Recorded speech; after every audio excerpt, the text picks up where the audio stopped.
Stand আছিল, এখানে একটা স্ট্যান্ড আছিল।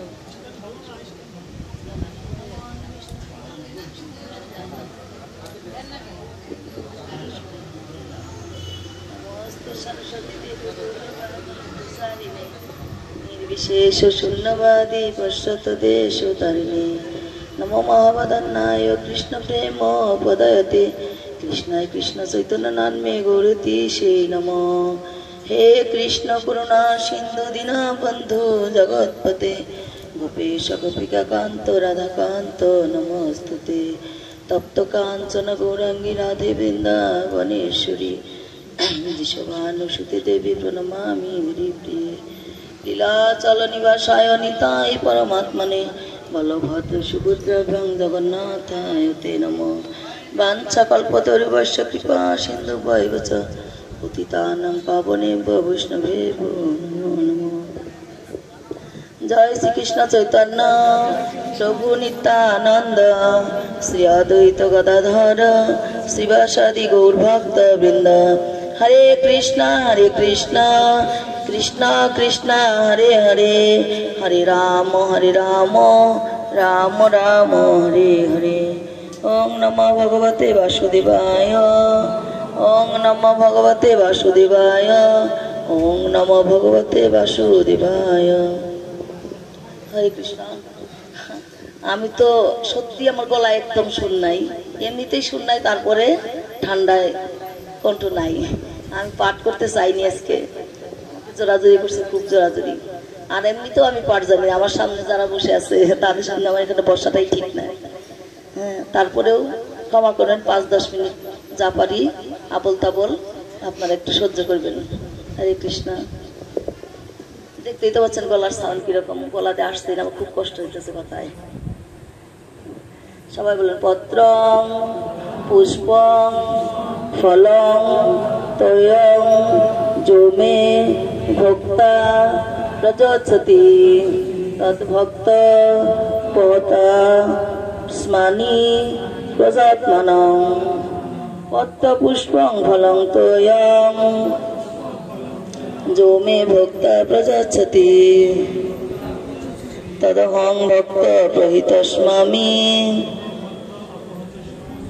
प्रजात्मनं। অনুবাদ গীতার গান। পত্র পুষ্প ফল জন ভক্ত মরে দেয়, ভক্তির কারণ সে গ্রহণীয় হয়।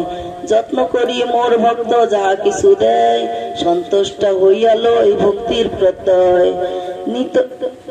নিরপেক্ষ ভক্ত তুমি এ মোর নিশ্চয়, তোমার যে কার্যক্রম সব ভক্তি হয়। অনুবাদ সবাই বলবেন, যে বিশুদ্ধ চিত্ত নিষ্কাম ভক্ত ভক্তি সহকারে আমাকে পত্র পুষ্প ফল জল অর্পণ করেন, আমি তার সেই ভক্তিপূরিত উপহার প্রীতি সহকারে গ্রহণ করি। এখানে ভগবান বলছেন যে নিষ্কাম ভক্ত ভক্তি সহকারে আমাকে পত্র পুষ্প ফল জল অর্পণ করে, আর আমি সেটা কি করি? প্রীতি সহকারে, মানে কি আনন্দের সহিত সেটা গ্রহণ করে। কি গ্রহণ করে? পত্র পুষ্প ফল জল। কয়টা জিনিস? 4টা জিনিস। এই 4টার মধ্যে আমাদের সবসময় থাকতে হয়। এই যে 7 দিন, কয়দিন হলো আজকে? 6 দিন, 7 দিন পড়লো। 7 দিন কিসের মধ্যে আছেন? পত্র পুষ্প ফল জলের মধ্যে আছেন।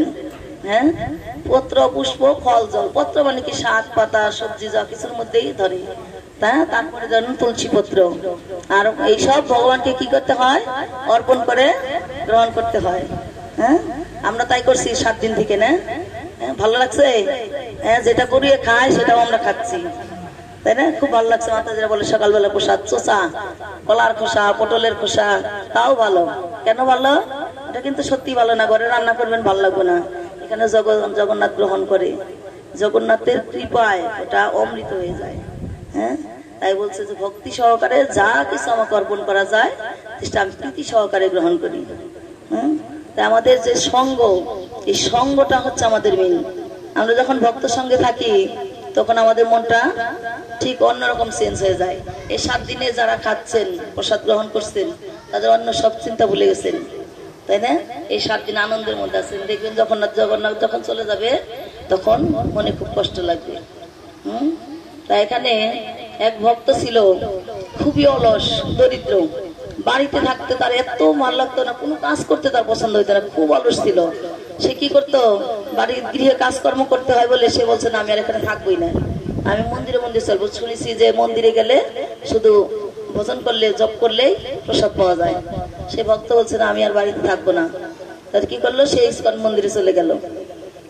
ইস্কন মন্দিরে কি দেখে না, শুধু মালা জপ করলেই প্রসাদ দেয়। কয় বেলা দেয় প্রসাদ? ইস্কন মন্দিরে 3 বেলা প্রসাদ।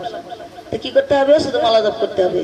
তো বসে বসে মালা জপ করে প্রসাদ পায়, খুব আনন্দের দিন কাটছে। তখন একদিন 15 দিন পর কি আসে ইস্কনে, 15 দিন পর কি আসে, একাদশী। তো একাদশীর দিন আর রান্না করে না, ও তো মঙ্গল আরতির পরে জপ শুরু করে, ওই দিন জপ শুরু করে। আর ভক্তরা যারা রান্না কাজে ব্যস্ত তারা রান্না করে নাকি, সবজি রান্না করে রান্না করে। ওই দিন দেখতেছে কিনা আজকে একাদশীর দিন, একাদশী নাকি ওর তো মাথায় ওটা নেই, ওই আজকে কেউ রান্না করে যায় না কেন? আমি বাড়ি ছেড়ে মন্দির আসলাম শুধু খাবো বলে, ভোজন করবো আর ভোজন করবো, তো আজকে কোনো রান্নাবাড়ি নাই কেন? তখন দেখছে যে না, তো রান্নাবাড়ি করে না। তখন সেই ইস্কনের যে মঠের যে গুরুদেব, তাকে জিজ্ঞেস করছে যে আজকে রান্নাবাড়ি হবে না কেন, আজকে কি খাওয়া দাওয়া নেই? হ্যাঁ, তখন বলছে না রান্নাবাড়ি হবে, আজকে তো একাদশী, আজকে নির্জলা। একাদশী দিন কি করতে হয়, নির্জলা হাঁটতে হয়। যারা না পারে তারা ফল জল খেতে পারে। তো একাদশীর দিন না রান্নাবাড়ি নাই। তখন ও বলছে যে আমি ইস্কন বাড়ি ছেড়ে ইস্কনে আসছি, আমাকে তো খেতেই হবে, আমি খাওয়া ছাড়া থাকতে পারবো না, তাহলে আমি চলে যাব। তখন বলছে ঠিক আছে, তুমি যদি খেতেই চাও তাহলে তুমি আমাকে, তুমি কিছু চাল ডাল সবজি দেব, তুমি নিয়ে বনে গিয়ে রান্না করবে, রান্না করে সেখানে বসে খাবে। কিন্তু একটা অনুরোধ রইলো, তুমি যা খাবে ভগবানকে নিবেদন করে খাবে, তাই না? মন্দিরে কি ভক্তরা যাই খায়, প্রসাদ নিবেদন করে খায়। তো চাল ডাল সবজি নিয়ে গেছে, ও একা খাবে, ওই পরিমাণ সবজি চাল ডাল নিয়ে সেই বনে গেছে। বনে গিয়ে কি করছে, রান্না করছে। ও তো রান্নার কিছু জানে না, কোন রকম অলস, তো এখন তো খেতে হবে, খাওয়া ছাড়া থাকতে পারবে না। তো রান্না করে কোন রকম কি করবো, ভোগ দিতে হবে, তো মন্ত্র তন্ত্র কিছু জানে না। তখন কি করছে, বনে গিয়ে বলছে সেই তার দেবতা, আরাধ্য দেবতাকে, সে তার রামের কথা মনে পড়ছে। তখন বলছে রাজা রামায়ে সীতা রামায়ে মেরা ভোজন কো ভোগ লাগায়ে। হ্যাঁ, ভোগ লাগিয়ে কি করছে, ও মনের আনন্দে গান করছে। কাকে ডাকছে, রাজা রামায়ে সীতা রামায়ে।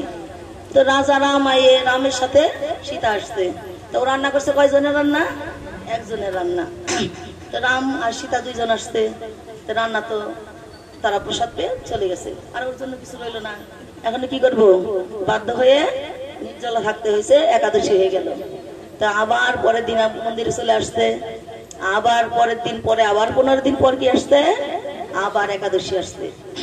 তো সেদিন বলছে গুরুদেব আজকে আমাকে বেশি বেশি খাবার দিবেন, আমি একজনের রান্না করছি, সেখানে 2 জন আসছে, আমি তো কিচ্ছু পাই নাই, আমি তাহলে বেশি করে রান্না করবেন, এবার 3 জনের ভোজন দিবেন, ওরা 2 জন আসবে আর আমি সাথে থাকবো। তো পরদিন আবার চাল ডাল নিয়ে যেয়ে আবার রান্না করছে, রান্না করে কি করছে, ভোগ লাগাইছে। তখন কি গানছে, তখন আবার গাচ্ছে রাজা রামায়ে সীতা রামায়ে লক্ষ্মণ সাথায়ে মেরা ভোজন কে ভোগ লাগায়ে। হ্যাঁ, দ্বিতীয় দিন কি আসছে, কয়জনের রান্না হয়েছে দ্বিতীয় দিন, 3 জনের রান্না হয়েছে। কে কে আসছে, রাম লক্ষ্মণ সীতা। তা কয়জনের, 3 জনে পেয়ে নিছে, কিছু থাকলো। আবার ওই দিন ওর উপবাস একাদশী হয়ে গেল। আবার মঠে ফিরে আসতে 3 দিনের দিন, আমাকে বেশি করে দিবেন। ওখানে 2 জন ডাকলে 3 জন আসে, আমার জন্য কিছু থাকে না। হ্যাঁ, পরের দিন আবার গিয়ে রান্না করছে, তখন আবার রান্না করে আবার ডাকছে। কি বলছে, রাজা রামায়ে সীতা রামায়ে লক্ষ্মণ সাথায়ে মেরা ভোজন কি ভোগ লাগায়ে। কাকে ডাকছে, 3 জনকে ডাকছে, রাজা রাম লক্ষ্মণ সীতা। কি হলো, 3 জন আসলো, সাথে কি আসলো, সাথে হনুমান নিয়ে আসছে। হ্যাঁ, 4 জনের খাবার তো হনুমান খেয়ে নিয়েছে 4 জন। ওর ওই দিনও একাদশী হয়ে গেল। বন্ধ কি হলো, ইস্কন ভক্ত সঙ্গের যে ফল, এই যে একটু একটু করে শুরু হইলো, 4টা একাদশী হলো পরপর। হ্যাঁ, তাহলে মাসে 2 মাস একাদশী হয়ে গেল।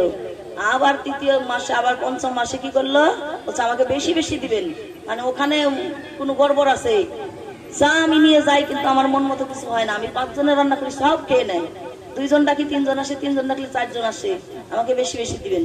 তখন গুরুদেব ভাবলো যে ও তো নিয়ে কোনো এগুলা বিক্রি করে বা যে কোনো একটা খারাপ কোনো কাজ করে, কি করলো, যাও ও যা চাই দিয়ে দাও, দিয়ে কি করলো, ওর সাথে সাথে গুরুদেব স্বয়ং আসলো, আসে লুকিয়ে আছে যে দেখি আজকে কি করে।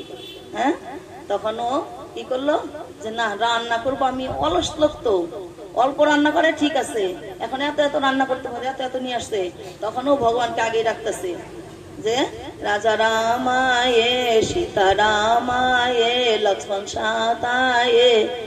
তখন কি বললো, সে লাস্টে বলছে যে আমি আজকে আর রান্না করে দেবো না, তোমরা রান্না করে খাও। আমি এত এত রান্না করতে পারবো না, আমি অল্প রান্না করবো। হ্যাঁ, আমি 5 দিন এরকম হলো, আজকে তোমার রান্না করে খাও। তখন কি করে রান্না করতে খেতে গেলে, সীতা মায়ের কতগুলা দাস দাসী আছে সব নিয়ে আসতে, আর সাথে কৌশল্যা কৈকি সুমিত্রা সব আসতে। হ্যাঁ, আর হনুমানের দল তো আছে। হ্যাঁ, সবাই রান্না করছে, কেউ মশলা পিঠা পাঠছে, সীতা দেবী রান্না করছে, রাম লক্ষণ সাথে সাথে সব করছে, আর ও সব বসে বসে দেখছে যে আজকে আমি খাবো, তোমরা রান্না করবে, আমি আজকে খেয়ে নেবো, আগে তোমাদের আজকে আর দেবো না। তো রান্না করছে, ভোগ লাগাইছে, তখন সবাই মিলে প্রসাদ পাচ্ছে। হ্যাঁ, ও পাচ্ছে। তখন গুরুদেব বলছে যে ও এখানে কি করছে, চুপ করে বসে আছে, সব সবজি টবজি এরকম করে আছে, ও কি করছে এখানে বসে। আর ও যে নিয়ে আসছে, ও কি করলো, ও দিতেছে ঠিক সীতা রাম লক্ষণ এগুলো সবাই, কেউ সবজি রান্না করছে, কেউ রান্না করছে, কেউ ভোগ লাগাচ্ছে। হ্যাঁ, কিন্তু গুরুদেব যে লুকিয়ে আছে উনি দেখতে পাচ্ছে না। হ্যাঁ, তখন কি করলো, আস্তে আস্তে দেখে রান্না করে সব প্রসাদ পাচ্ছে, গুরুদেব দেখতেছে চাল ডাল সব আস্তে আস্তে উদাও হয়ে যাচ্ছে, কিচ্ছু নাই, শুধু দেখছে নাই নাই নাই। হ্যাঁ, তখন লাস্টে গুরুদেব বেরিয়ে আসছে, কি ব্যাপার তুমি এগুলো কি করছো, এই যে সবজি টবজি গুলো রান্না করছে এগুলো কোথায় যাচ্ছে। হ্যাঁ, তখন বলছে কেন, ওই যে সীতা মা রান্না করছে, আর দেখো যে রাম লক্ষণ সবাইরা প্রসাদ খাচ্ছে। তখন গুরুদেব বলছে আমি তো দেখতে পাচ্ছি না, তুমি একটু বলো না তোমার গুরুদেবকে আমাকে আমার চোখে দর্শন দিতে। হ্যাঁ, শিষ্যের মাধ্যমে কি হলো, গুরুদেবের নয়নে দেখতে পারলো ভগবান। হ্যাঁ, তখন ওই শিষ্যটা ডাকলো যে না ভগবান তুমি তাকে একটু দর্শন দাও। হ্যাঁ, তখন ওই শিষ্যর কৃপায় গুরুদেব দর্শন পেল। তাহলে এটা কি কারণে হলো, ভক্ত সঙ্গের কারণে।